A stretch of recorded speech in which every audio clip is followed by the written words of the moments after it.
Hello everyone, welcome back to my channel. जय माता दी। कैसे हैं आप सब? उम्मीद करती हूँ आप सब बहुत अच्छे होंगे। तो आज है अहोई अष्टमी का दिन और आप सभी को अहोई अष्टमी की हार्दिक शुभकामनाएं।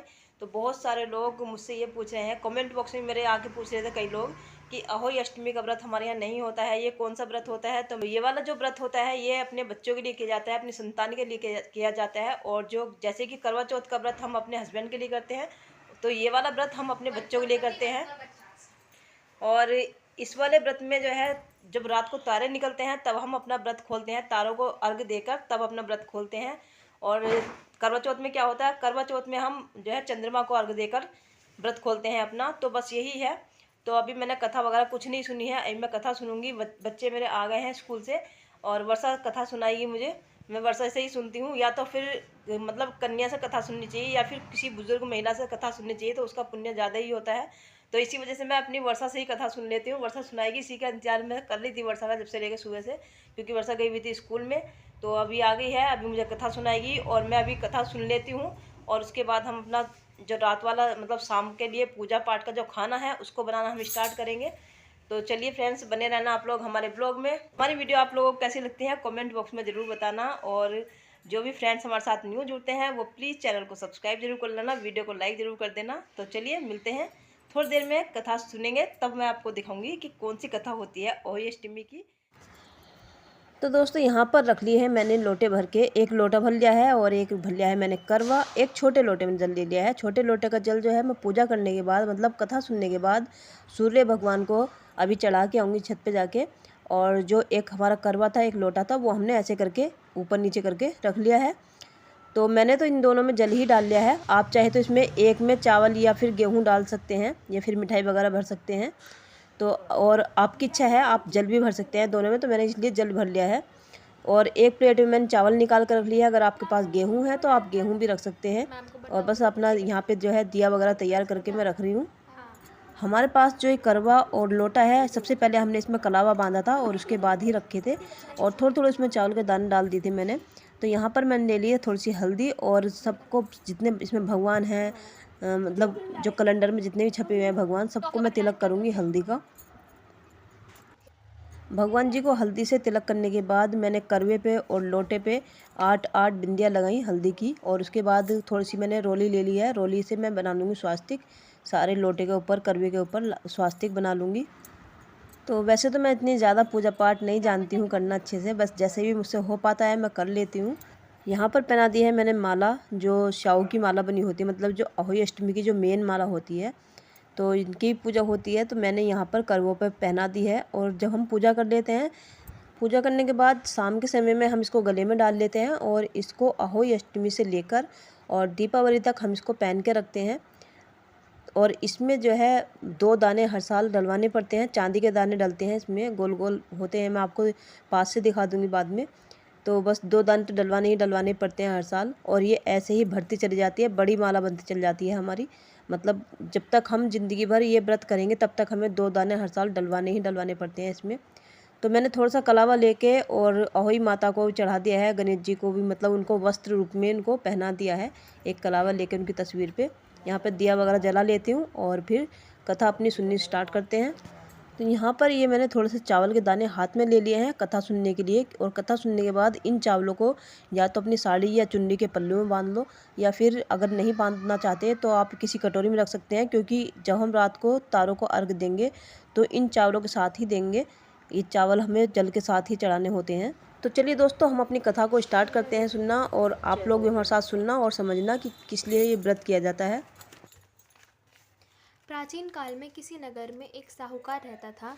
उसके 7 लड़के थे। दीपावली से पहले साहूकार की स्त्री घर के लीपा पोती के लिए मिट्टी लेने को खदान में गई और खदान में कुदाल से जब मिट्टी खोदने लगी तो देवयोग से उसी जगह एक सिंह की माँ थी।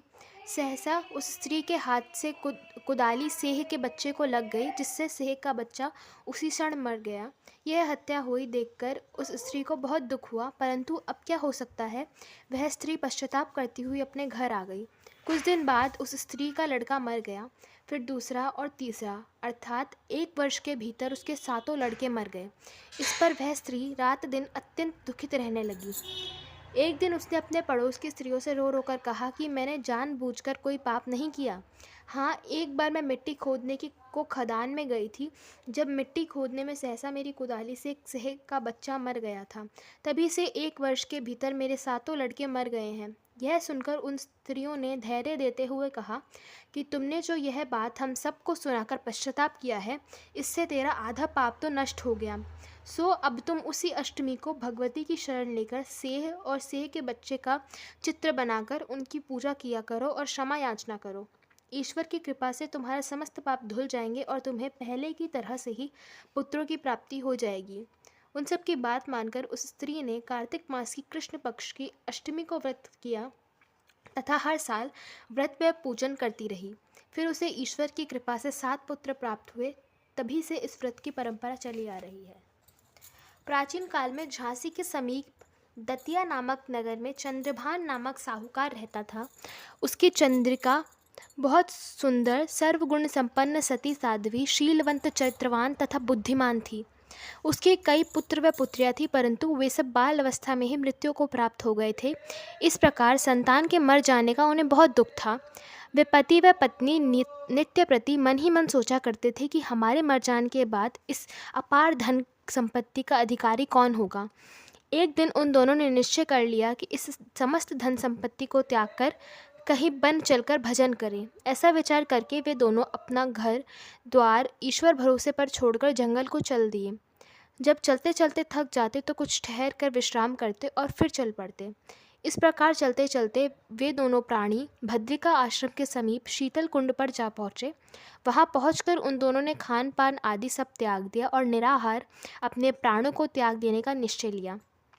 इसी तरह बिन आहार और जल पान के जब 7 दिन व्यतीत कर दिए, तब 7वें दिन आकाशवाणी हुई कि तुम दोनों प्राणी अपने प्राण मत त्यागो। यह सब दुख तुम्हें तुम्हारे पूर्व पापों से भोगना पड़ा है। सो अब तुम अपनी स्त्री से अहोई आठे, जो कार्तिक मास के कृष्ण पक्ष में आएगी, उस आठे को अहोई माता का व्रत और पूजन कराओ। तब अहोई नामक देवी प्रसन्न होकर तुम्हें साक्षात दर्शन देंगी। तब तुम उनसे अपने पुत्रों की दीर्घायु मांग लेना और व्रत के दिन तुम रात्रि को राधा कुंड में स्नान करना। तत्पश्चात इस आकाशवाणी के अनुसार चंद्रभान की स्त्री उस चंद्रिका ने बड़ी श्रद्धा और स्वच्छ भावना से विधि विधान से अहोई आठे का व्रत किया और रात में राधा कुंड में स्नान किया। जब वे दोनों स्नान करके वापस लौटे तो उन पर प्रसन्न होकर अहोई माता ने प्रत्यक्ष दर्शन देकर तब उस साहूकार दंपत्ति ने हाथ जोड़कर कहा कि हे माता, हमारे बच्चे कम आयु में ही मृत्यु को प्राप्त हो जाते हैं, सो आप बच्चों को दीर्घायु होने का वरदान देने की कृपा करें। अहोई माता ने उन दोनों की मनोवृत्ति को जानकर उन्हें मुँह मांगा वरदान दे दिया। यह कहकर अहोई माता वहाँ अंतर्ध्यान हो गईं। इसके बाद साहूकार साहूकारिणी लौटकर अपने घर को आ गए और अहोई माता की कृपा से कुछ ही दिनों में पुत्रवान हो गए और गुणवान बुद्धिमान पुत्र पाकर आनंद विभोर हो गए। अहोई माता की कृपा से इस लोक में सुख भोगकर बैकुंठ चले गए। मुझे नहीं पता। इस व्रत को कार्तिक लगते ही अष्टमी को किया जाता है। जिस वार की दीपावली होती है, अहोई आठे भी उसी वार की पड़ती है। इस व्रत को वे स्त्रियां करती हैं जिनकी संतान होती है। बच्चों की माँ दिन भर व्रत रखे, सायंकाल पर अष्टकोष्ठक की अहोई की पुतली रंग भरकर बनाए। उस पुतली को पास सेई तथा सेई के बच्चे के चित्र को भी बनाए, या अहोई अष्टमी माता का बड़ा सा चित्र छपा हुआ मंगवाकर दीवार पर लगा ले तथा उसका पूजन कर सूर्यास्त के बाद अर्थात तारे निकलने पर अहोई माता की पूजा करने से पहले पृथ्वी को पवित्र करके चौक पूरकर एक लोटे में जल भरकर एक पटले पर कलश की भांति रखकर पूजा करें। अहोई माता का पूजन करके माताएं कहानी सुने। पूजा के लिए माताएं पहले से ही चांदी की अहोई बनवाए, जिसे स्याऊ भी कहते हैं, और उसमें चांदी के दाने डलवा लें। जिस प्रकार गले के हार में पेंडल लगा होता है, उसी की भांति चांदी की अहोई डलवा लें। डोरे में चांदी के दाने डलवा लें।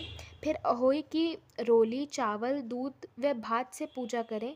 जल से भरे लोटे पर सतिया बना लें। एक कटोरी में हलवा तथा रुपये का बायना निकाल कर रख ले और 7 दाने गेहूं के लेकर कहानी सुने। कहानी सुनने के समय स्याऊ की माला गले में पहन ले। जो बायना निकाल कर रखा था उसे सासू जी के पांव लगाकर आदरपूर्वक उन्हें दे दें। इसके बाद चंद्रमा को अर्घ देकर स्वयं भोजन करें। इस व्रत के प्रभाव से अहोई नाम की देवी प्रसन्न होंगी और तुम उनसे अपने पुत्रों एवं पुत्रियों की दीर्घायु मांगना। व्रत के दिन तुम राधा कुंड में स्नान करना। जय हो अहोई। कथा मैंने सुन ली है और बस अभी माता रानी का आशीर्वाद ले लेते हैं थोड़ा सा। और एक चीज़ और मैं आप लोगों को बताना चाहती हूँ, जैसे कि हम लोग करवा चौथ पे अपना बायना रखते हैं ना अपनी सासू माँ के लिए, वैसे ही हम अहोई अष्टमी पे भी रखते हैं, उनको देते हैं पैर छूने के बाद। तो मैंने तो अभी कुछ भी नहीं रखा है क्योंकि मैं अभी शाम को एक बार फिर से पूजा करूँगी। कथा तो मैंने सुन लिया लेकिन खाना वगैरह ही बनाऊँगी तो वो उसकी भी पूजा होगी, सभी चीज़ें। तो चलिए फ्रेंड्स, इस वीडियो को यहीं पर एंड करते हैं। और अगर आपको वीडियो अच्छी लगे तो लाइक शेयर एंड सब्सक्राइब जरूर करें। और फिर मिलते हैं एक अच्छी सी वीडियो के साथ। तब तक के लिए बाय बाय। जय माता दी।